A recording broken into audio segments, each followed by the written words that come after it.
Hi bro. Hi అన్న.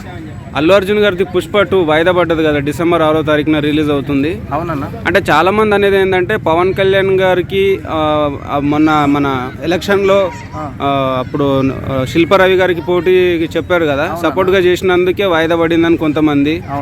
లేదు, దాంట్లో VFX కొంచెం చేంజ్ చేయాలి, ఇంకా చాలా షూటింగ్ ఉంది, వర్క్ ఉందని చెప్పి డిసెంబర్కి పోస్ట్పోన్ చేశారు అని చెప్పి సినిమా వాళ్ళు అంటారు. అవునన్న.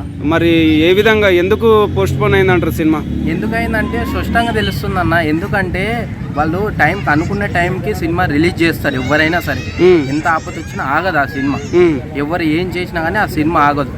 ఇక్కడ ఏమైందంటే అన్న వెళ్ళి ఆయన కలిసిండు కదా, ఎప్పుడైతే కలిసిండో దాని గురించే దీన్ని పోస్ట్ చేయడం జరిగింది. కానీ వీళ్ళేమో ఇంకో విధానంగా చెప్తున్నారు. కానీ నేను అనుకునేది అన్న ఎప్పుడైతే వాళ్ళకి సపోర్ట్ చేసిండో అప్పటి నుంచి కొద్దిగా అంటే ట్రోల్స్ కానీ ఇంకా జనాలు కానీ వేరే విధంగా మారిపోయినారు. ఎప్పుడైతే కలిసిండో అప్పటి నుంచి వేరే వేరే విధంగా వస్తుంది. దాని గురించి ఆపిండని అంటే ఇప్పుడు రిలీజ్ చేస్తే సినిమా కలెక్షన్లు ఏమన్నా తగ్గుతాయి, ఏమన్నా నష్టం జరుగుతుందని చెప్పేసి సినిమా రిలీజ్ పోస్ట్పోన్ చేశారా?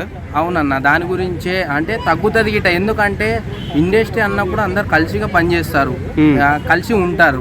అట్లాంటిది అన్న అక్కడికి వెళ్ళి ఆయనను కలవంగానే ఫ్రెండ్ అని కలిసిన జస్ట్ అది ఎంతో ఇది అయిపోయింది. సినిమానే పోస్ట్ చేసిండ్రు.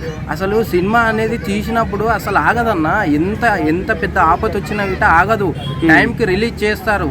అన్న ఎప్పుడైతే వెళ్ళి ఆయనను కలిసిండో అప్పటి నుంచి నెగిటివ్ స్టార్ట్ అయింది. సినిమా ఎట్లనైనా ఆపాలని అనుకున్నారు, ఆపేసి. అంటే ఇప్పుడు రీసెంట్ గా సాయి ధరమ్ తేజ్ కూడా ఆయనని అన్ఫాలో చేశాడని బయట సోషల్ మీడియాలో అయితే వార్త వైరల్ అవుతుంది. నిజమే అంటారా? నిజమే అన్న. ఎందుకంటే ఇక్కడ ఇండస్ట్రీలో అందరు కలిసిగా ఉండాలి. అన్నకి సపోర్ట్ చేయకుండా వాళ్ళని దూరం పెట్టేసి నువ్వు అక్కడికి వెళ్ళి ఆయనను కలిసినందుకే అందుగురించే పోస్ట్పోన్ చేసిండ్రు, అందుగురించే సినిమా ఆపిచ్చిండ్రు. లేకపోతే రిలీజ్ అయ్యేది, కావాలని ఆపిచ్చిందని మేము అనుకుంటున్నాం.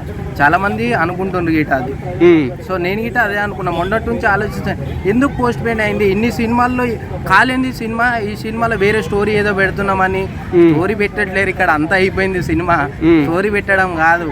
అన్న ఎప్పుడైతే వెళ్ళి ఆయన కలిసిండ్రు, నేను వాళ్ళకి సపోర్ట్ చేసినట్లు కలిసిండు, అయినా పార్టీ ఓడిపోయింది. కానీ కాకపోతే ఫ్రెండ్ అని వెళ్ళిన గిట రాజకీయం ఎట్లుంటుందంటే అన్న, చిన్న పిల్లలు గిట తిడతారు. చిన్న పిల్లలు గిట నానా బూతులు తిడతారు.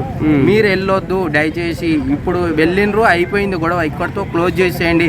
సినిమా వాళ్ళు ఎవరైనా సరే మీరు వెళ్ళినా గిట మీకు చెడ్డ పేరు వస్తుంది. రాజకీయం మంచిది కాదు. నేను చెప్తున్నా, రాజకీయం మంచిది కాదు. చిన్న పిల్లలు నానా బూతులు తిడతారు, వెళ్ళొద్దు. సినిమా వాళ్ళు వెళ్ళొద్దు అని చెప్తున్నా. ఇప్పుడు కాడికి వెళ్ళిండ్రు, ఓకే అయిపోయింది. ఇప్పటి నుంచి ఎవ్వరు వెళ్ళొద్దు అని చెప్తున్నా. Okay bro, thank you.